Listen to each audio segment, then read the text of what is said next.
অনলাইনে গ্রাম পঞ্চায়েতের সার্টিফিকেটের জন্য কিভাবে অ্যাপ্লিকেশন করবেন স্টেপ বাই স্টেপ আমি আপনাদেরকে দেখাবো।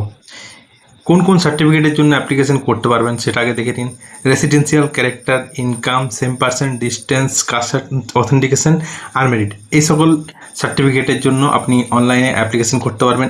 এই সকল সার্টিফিকেটের জন্য অনলাইনে আবেদন করার জন্য কি কি ডকুমেন্টস প্রয়োজন আছে? ডকুমেন্টস প্রয়োজন আছে আপনার একটা ফটো, যেটা সাইজ 100 KB নিচে হবে, পাসপোর্ট সাইজ ফটো, আর অ্যাড্রেস প্রুফ আর আইডেন্টি প্রুফ দুটোই PDF সাইজ হতে হবে, 1 MB 2 MB নিচে। এই হলো ডকুমেন্টসের রিকোয়ারমেন্ট। আর কি কি অ্যাপ্লিকেশন করতে পারবেন সেটা বলে দিয়েছি। এরপর আমি আপনাদেরকে প্রসেস বলে দেবো। প্রসেস কি? সবার প্রথমে আপনাকে যেতে হবে WBPMS, অর্থাৎ West Bengal panchayat management system .in। এখানে গিয়ে আপনি অ্যাপ্লিকেশন করতে পারবেন। এছাড়া আরেকটা উপায় আছে, সেটা হচ্ছে যে অ্যাপস, সেটা হচ্ছে যে বাংলার পঞ্চায়েত যে অ্যাপ রয়েছে সেই অ্যাপ থেকে আপনি অ্যাপ্লিকেশন করতে পারবেন। তো দেখানো যাক কীভাবে অ্যাপ্লিকেশন করবেন। আমি আপনাদেরকে ওয়েবসাইট বলে দিলাম এবং অ্যাপস বলে দিলাম। অ্যাপ ইনস্টল করতে পারেন, নাহলে ওয়েবসাইটে ডাইরেক্ট করতে পারেন, মোবাইল থেকেই করতে পারবেন। করার জন্য প্রথমে আপনাকে ওই ওয়েবসাইটে যেতে হবে, গিয়ে আপনি একদম সরাসরি নিচে চলে যাবেন। এখানে চেকবক্স আছে, চেকবক্সে আই ওয়ান্ট টু অ্যাপ্লাই গ্রাম পঞ্চায়েত প্রধান for A certificate, confirm that, এটা কনফার্ম করতে হবে। তারপর প্রসিড টু মোবাইল ভেরিফিকেশান, এখানে ক্লিক করবেন।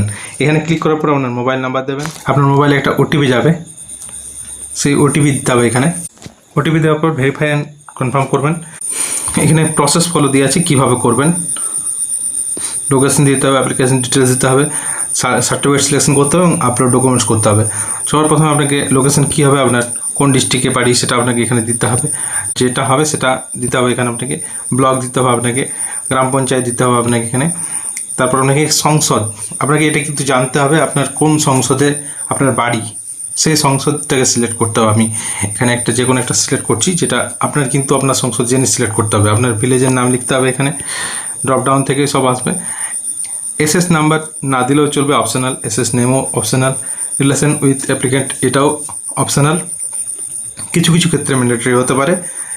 এখানে আপনার অ্যাডিশনাল সার্টিফিকেট ল্যাঙ্গুয়েজ যদি ইংলিশ ছাড়াও বাংলা এবং নেপালি করতে চাইছেন সেখানে সিলেক্ট করতে পারেন। আমি শুধু এখন ইংলিশে করে রাখছি। এখানে আপনাকে আপনার সেটা সিলেক্ট করতে হবে, অর্থাৎ মিস্টার, মিসেস, মিস যা হবে। তারপর আপনাকে এখানে অ্যাপ্লিক্যান্টের নাম, যে অ্যাপ্লিকেশন করছেন তার নাম। তারপরে এখানে আপনি চলে আসবেন তার গার্জেন্টের নেম। তারপর আপনি এখানে চলে আসবেন ওনার সাথে সম্পর্ক কী আছে, যেটা হবে সেটা লিখবেন। তারপর আপনি এখানে চলে আসবেন অ্যাড্রেস, এখানে আপনার অ্যাড্রেস লিখতে হবে। তারপর এখানে আপনার পোস্ট অফিস, এখানে আপনার পুলিশ স্টেশন, এখানে আপনার পিনকোড দিতে হবে। তারপর এখানে আপনার ডেট অফ বার্থ লিখতে হবে। এখান থেকে সিলেক্ট করার পরে ডেট অফ বার্থ লেখার পরে আপনাকে এখানে আপনি কোন কোন সার্টিফিকেটের জন্য অ্যাপ্লিকেশন করতে চাইছেন নির্দিষ্টভাবে সেটাকে সিলেক্ট করতে হবে। Character certificate, income certificate, residential certificate, distance certificate, যেটা যেটা আপনি করতে চাইছেন সেগুলো একসঙ্গে সিলেক্ট করা যাবে, সব কিছু একসঙ্গে করা যাবে। কিন্তু আপনি আপনার যেটা প্রয়োজন সেটার জন্য আপনি অ্যাপ্লিকেশন করবেন। রেসিডেন্সিয়াল সার্টিফিকেট সেটা অবশ্যই সবসময় ঠিক থাকবে, এটা বাদ দিয়ে অন্য কিছু করা যাবে না, ওটা থাকতেই হবে। তারপর আপনি এখানে আপনার মোবাইল নাম্বার চেক করে নিতে পারবেন, অপশনাল হোয়াটসঅ্যাপ নাম্বার দিতে পারেন, ইমেল আইডিও অপশনাল, আপনি চাইলে দিতে পারেন, না চাইলে নাও দিতে পারেন। সাপোর্টিং ডকুমেন্টস হিসেবে আপনাকে এখানে প্রথমে আপনি এখানে থেকে যে কোনো একটা সিলেক্ট করে সেটা দেখে নেবেন, আপনার যেটা আছে সেটাই আপনি দিতে পারবেন। সাপোর্টিং ডকুমেন্টস 1-এর যেটা দিচ্ছেন তার একটা নাম্বার হয়, যদি যেমন আধার নাম্বার হলে আধার নাম্বার, ভোটার হলে ভোটার নাম্বার। এখানে ক্লিক করে আপনাকে ফটো বা যে এটা আছে ডকুমেন্টসটা আছে সেখান থেকে ফাইল থেকে চুজ করে বা ফটো তুলে আপলোড করতে পারবেন। দ্বিতীয়ত হচ্ছে এখানে সেকেন্ড ডকুমেন্টস যেটা আপনি সিলেক্ট করবেন সেটা দিতে হবে, সেখানে তার নাম্বার দিতে হবে, তার ডকুমেন্টস আপলোড করতে হবে। থার্ড যেটা হচ্ছে যে আপনার এটা অপশনাল, এটা দিতেও পারেন না দিতেও পারেন। তারপর এখানে যে ইয়েলো কালারে দেখতে পাচ্ছেন, এখানে আপনার ফটো চুজ করে আপনাকে ফটো দিতে হবে, এখান থেকে ফটো আপনাকে দিতে হবে। তারপর আপনি অ্যাপ্লিকেশন সাবমিট করে দেবেন। বাস, অ্যাপ্লিকেশন সাবমিট করা হয়ে গেল মানে আপনার অ্যাপ্লিকেশন কমপ্লিট হয়ে গেল। এরপর আপনি পরবর্তী ক্ষেত্রে অ্যাপ্লিকেশন হয়ে যাওয়ার পর আপনি স্ট্যাটাসও চেক করতে পারবেন। এখানে গিয়ে অ্যাপ্লিকেশন স্ট্যাটাস আছে, অ্যাপ্লিকেশন স্ট্যাটাসের এখানে ক্লিক করবেন, সার্টিফিকেট অ্যাপ্লিকেশন স্ট্যাটাস এখান থেকে দেখতে পারবেন।